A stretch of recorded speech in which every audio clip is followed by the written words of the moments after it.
You guys are the best, and we love you all.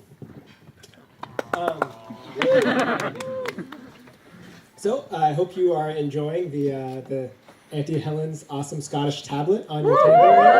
It's amazing.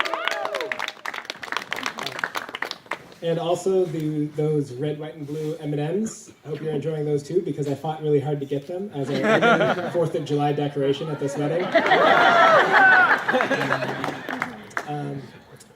I was allowed those under 2 conditions. First of all, that it was the only 4th of July thing at the wedding. And second of all, that I do the traditional Scottish groom speech, which is not just thanking everyone, but a speech about my lovely bride. So, without further ado, 1,776 reasons I love Naomi.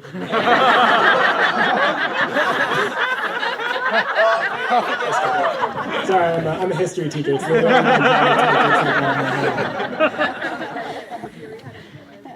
So, a few days before the wedding, I started to feel the sense of anxiety kind of slowly building up, quietly building momentum. Reminded me a lot of being on a roller coaster because that's, I really don't like heights. And as you're going up, if you're like me, you're like, okay, at the bottom, you're like, I think I can do this. I know this is going to be fun. But you slowly get to the top and you're like, oh boy, this is really high. And I'm strapped into this. I cannot get off. And marriage is like that. It's a big decision. It's a lifelong commitment. Can't get off now.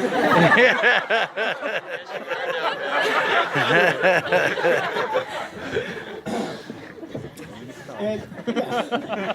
So the thing is, when I feel anxiety about stuff, that's something generally I've always done is, I would want to run away from that type of thing. I would procrastinate if there's a big project due. Or, if I'm in a social situation, I'll try to get out of it. Or just all these things. That's a big part of me, is wanting to avoid those things that make me fearful. But kind of the whole point with this is that with you, it's different, Naomi. You were going up to the day, I was definitely nervous throughout the day, but Naomi asked me, are you going to cry, Ben? Are you going to cry? You're going to cry, right? And I said, I don't know.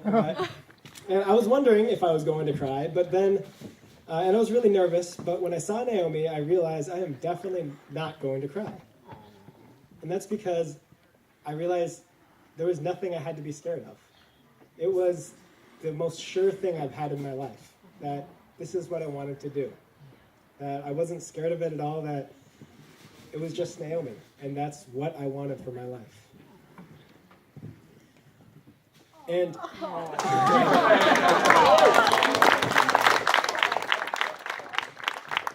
Are you going to cry, Naomi?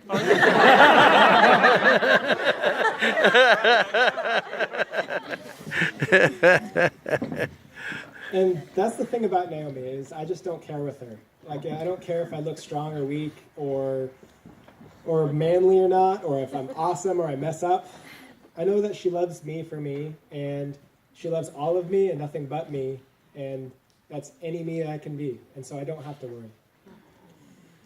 I know it's not always a huge thing, but that's sometimes what means the most to me. It kind of reminds me of the story in the Bible about the prophet Elijah. After one day, he gets really, really discouraged. And so he goes up into a mountain and into a cave, and he hides there for 3 years. And God, one day, he tells him, okay, I want you to come out of the cave. And so Elijah comes out of the cave. And when he comes out of the cave, there is a huge wind, a hurricane-force wind. Literally, it says boulders come and crash down the mountain and smash things to pieces. But the Bible says God was not in the wind. And then there's an earthquake, and it just rumbles, and the whole mountain shakes. But the Bible says God was not in the earthquake. And then lastly, there's a fire, and it just burns everything left to pieces. It says God was not in the fire. And then last of all, there comes what is described as a still small whisper. It says God was in that whisper. I think to me, Naomi, like I hear that whisper of God through you. I hear that small voice telling me that I believe in you, that I'm with you, that I love you. And on my best days and on my worst days, my highs and my lows, that's what I have in you, Naomi. So, one last toast for the night to my wife, Naomi Gallagher.